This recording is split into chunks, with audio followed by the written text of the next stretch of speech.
ఇప్పుడు మరి gynaecology cases treat చేయాలి, ఇన్ఫర్టిలిటీ కేసెస్ ట్రీట్ చేయాలి. సో మీకు వర్క్ లైఫ్ అనేది చాలా హెక్టిక్గా ఉంటుంది కదా ma'am. So personal life and work లైఫ్ని ఎలా మేనేజ్ చేస్తున్నారు మ్యామ్ అసలు? సో థ్యాంక్ఫుల్లీ ఇంట్లో హెల్ప్ ఉంది కాబట్టి నాకు అవుతుందండి. మా పేరెంట్స్ హెల్ప్ అండ్ హస్బెండ్ కూడా అర్థం చేసుకునే వాళ్ళు ఉన్నారు కాబట్టి అవి పెద్ద ఇష్యూ అనిపించలేదు. బట్ చాలా మంది డాక్టర్స్కి చాలా స్ట్రెస్, అంటే యాక్చువల్లీ 2, 3, 4, 5 years ఖాళీగా బికాస్ ఆఫ్ పిల్లల్ని పెంచడానికను మొత్తం జాబ్ వదిలేసి కెరియర్ అంతా స్టాప్ అయ్యి చేసే వాళ్ళు చాలా మంది ఉంటారు. బట్ థ్యాంక్ఫుల్లీ ఇంట్లో హెల్ప్ ఉంది కాబట్టి I can.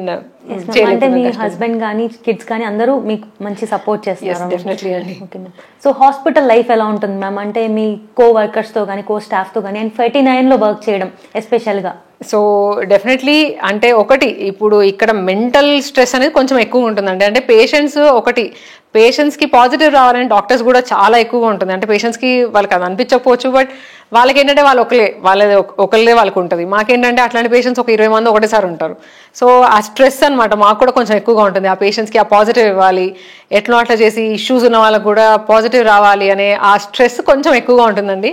But colleagues help ద్వారా ఈవెన్ మొత్తం అంటే మా 39లో ఏంటంటే ఏదైనా కూడా కొంచెం ఏదైనా డిస్కషన్ అనేది నడుస్తుంది. నెగిటివ్ వస్తే ఎందుకు వచ్చింది, పాజిటివ్ వస్తే దానికి ఇంకా వేరే వాళ్ళకి ఎలా హెల్ప్ చేయాలి దాన్ని బట్టి అనేది కొంచెం ఆ డిస్కషన్స్ అనేవి కరెక్ట్గా అవుతాయి. అండ్ డాక్టర్ జ్యోతి మ్యామ్ కూడా always shall be on in touch with us. అంటే ఎటువంటి ఇష్యూ అయినా కూడా చూసుకుంటారు. సో డెఫినెట్లీ ఆ ఇష్యూ అయితే ఎప్పుడు అనిపించలేదండి. అండ్ 39లో ఎవ్రీ పాజిటివ్ పేషెంట్ని మనం సెలబ్రేట్ చేస్తున్నాం, ఎవ్రీ పాజిటివ్.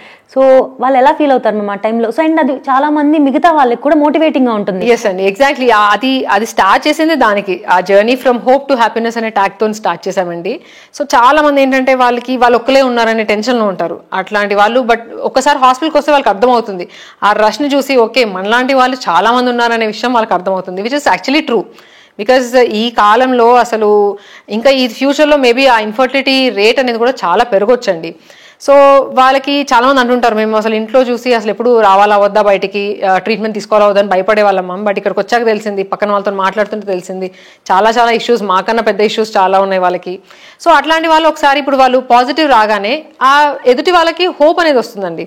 ఓకే వీళ్ళకి మనకన్నా పెద్ద ఇష్యూస్ ఉన్నాయి, వాళ్ళకే పాజిటివ్ వచ్చింది, మనకు కూడా రావచ్చేమో ఫ్యూచర్లో అనే ఆ హోప్ క్రియేట్ చేయడానికే ఈచ్ పాజిటివ్ కేస్ని సెలబ్రేట్ చేస్తాము. అండ్ వాళ్ళు కూడా ఇంకొకరు పేషెంట్ అంటే డైరెక్ట్ 1-to-1 ఇంటరాక్షన్ లాగా కూడా క్రియేట్ చేస్తున్నాము. సో దట్ వాళ్ళకి ఆల్రెడీ ఒక నెగటివ్ ఎక్స్పీరియన్స్ చేసిన వాళ్ళు, అలాంటి వాళ్ళు ఒకసారి పాజిటివ్ వచ్చిన వాళ్ళతో మాట్లాడితే వాళ్ళకి జర్నీ అనేది వీళ్ళు అర్థం చేసుకొని, బికాస్ మనం చెప్పడం కన్నా ఒకరు ఆల్రెడీ ఆ జర్నీ ట్రావెలింగ్ చేసే వాళ్ళకి చెప్తే వాళ్ళకి క్లియర్గా అర్థమవుతుంది. సో అందుకని ఈ journey from hope to happiness అనే ఒక క్యాంపెయిన్ స్టార్ట్ చేసాము. అండ్ ఈచ్ పాజిటివ్ పేషెంట్ని సెలబ్రేట్ చేయడము, వాళ్ళకి ప్లాంట్ ఇవ్వడము, కేక్ కటింగ్, సో ఇట్లాంటివన్నీ చేస్తుంటామండి.